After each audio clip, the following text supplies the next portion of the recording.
What's up, people? Mike here, and this is inFAMOUS Second Son, expert difficulty with good karma. This is the lighted up mission. This is the obligatory learning new abilities with our new neon power. This is this ability comes in very handy for if you're going the evil route, you can just headshot the guys and kill them. If you're going with the good karma, you want to hit them in the foot so that you subdue them.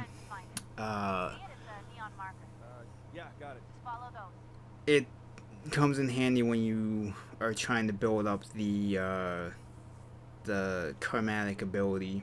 And because this mission involves a lot of traveling, and as you'll see, I end up getting lost quite a few times.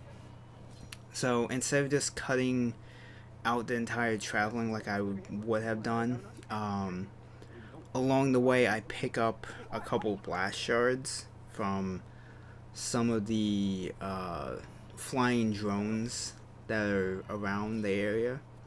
So I would say you definitely want to try and pick up a lot of the blast shards from the drones, since once you unlock the new abilities with your neon power, you want to be able to upgrade them as quickly as you can to make them somewhat more effective.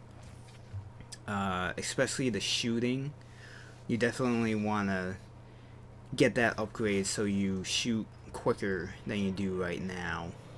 And the other thing I realized, I looked it up in for the last video when I was talking about doing the orbital drop. The orbital drop for the smoke ability, not the last mission, the mission before.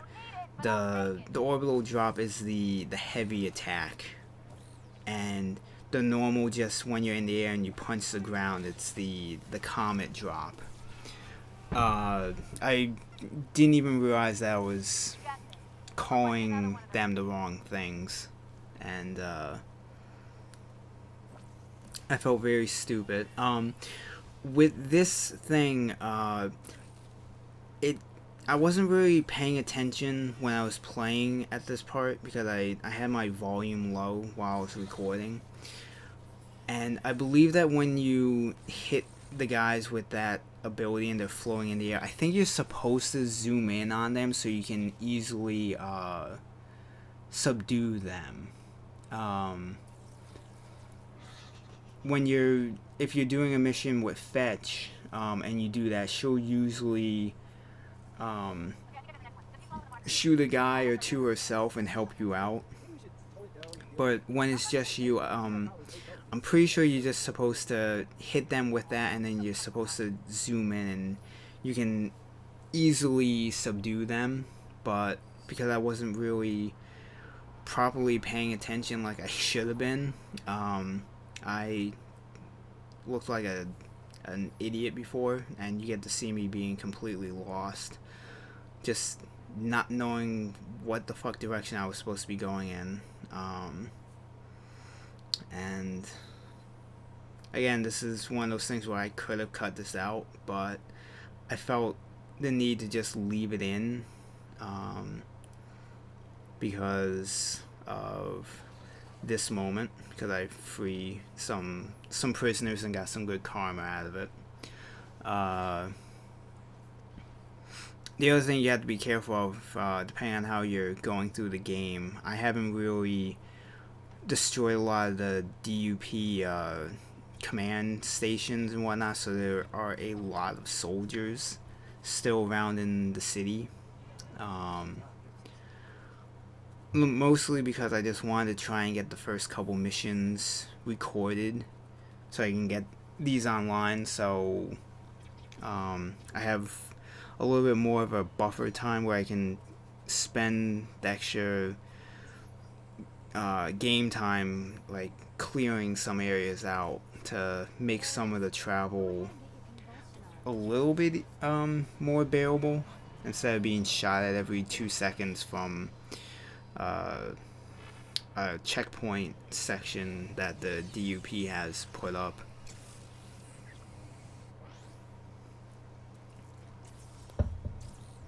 You first. And then oh yeah, this is the Phosphorus Beam, I think is how you say that. I feel like at this point it doesn't seem as powerful as the smoke version of the rockets. I could be wrong, but I always felt like when I used this on the neon power, it always felt weaker, like it took more shots to destroy like one of those armored tanks than it would with the smoke power. I think even the video power. I feel like of the three, the neon version of the rocket attack seemed the weakest out of the three. I could be wrong, but it always seemed like it took like two or three shots to destroy a tank when with the smoke it only took maybe two. But it might have just been the way I was hitting the vehicle with it. It wasn't doing the most effective damage to it. Not really sure, but when you get to this third one, you can just very easily just jump in the air and do a comet drop and just not only destroy the relay so you can use it, but it should take out the enemies that are in the area as well. And I believe that this is, oh yeah, this is getting the, I think it's called a Radiant Sweep. It's the heavy special ability for the neon, and this is the one that I feel like it looks the coolest because you just send out this huge shockwave and it floats. It puts all the enemies in the area in the air floating, and then you just kind of shoot neon lasers out of your hands, and you just have all these little mini explosions. I feel like of the three heavy special attacks, the Radiant Sweep for the neon power I think looks the coolest, and I think it has a wider range of effect than the other two. Like when I've used the Radiant Sweep, I've gotten like 7 or 8 subdues when it only looks like I can only see like maybe 4 enemies, but it hits guys that are like in the area but they're on like a roof, especially in the next mission. I get so many extras to it that I didn't even realize that there were enemies in the area that I was hitting. And basically the rest of this video is me just upgrading some of the neon powers, and I'll just leave this video to, not really anything else to talk about since it's just me upgrading powers, and you can upgrade whatever you want, and I will see you in the next mission, which if you're following the good karma route is the first of the missions where you can only do if you're following good karma. So if you're not following this guide with good karma, then you don't need to watch the next mission. And peace.